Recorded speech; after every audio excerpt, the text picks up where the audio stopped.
गुढीपाडवा आणि हिंदू नववर्षानिमित्त राज्यभरातील विविध ठिकाणी आज शोभायात्रांचं आयोजन करण्यात आलं होतं। विविध संदेश देणारे अतिशय सुंदर चित्ररथ शोभायात्रेत सहभागी झाले होते। ढोल ताशा, लेझिम पथक, पारंपरिक वेशभूषा करून आलेले विद्यार्थी आणि महिला यांनी आज संपूर्ण राज्याचं लक्ष वेधून घेतलं। पाहूया।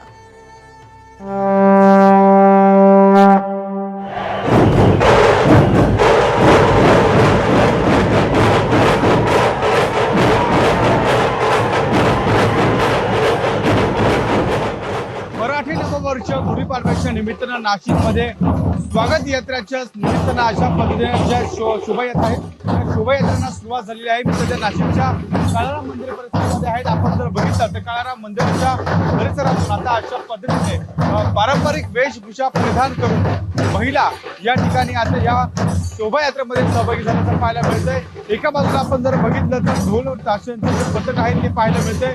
मागच्या बाजूला आपण जर बघितलं तर त्या ठिकाणी लाठ्याकाठ्यांचं जे पथक आहे ते देखील पाहायला मिळते। भगवाधारी ध्वज हातात घेऊन महिला या ठिकाणी लेझिमच्या तालावर थिरकताना पाहायला मिळत आहे।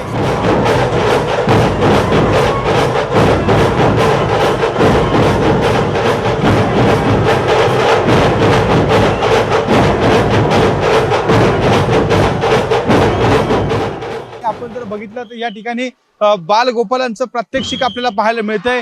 एकूणच नाशिकमध्ये या शोभायात्रेच्या माध्यमातून मोठा उत्साह नाशिककरांचा पाहायला मिळत आहे। आपण जर बघितलं तर या शोभायात्रेमध्ये बालगोपाल असेल, वेगवेगळ्या वेशभूषा त्यांनी परिधान केलेल्या आहेत आणि एकूणच या संपूर्ण शोभायात्रेमध्ये हे प्रात्यक्षिक आता आकर्षणाचं केंद्रबिंदू ठरताना पाहायला मिळतंय। त्यासोबत लाठ्याकाठ्यांचं पथक आपल्याला पाहायला मिळत आहे।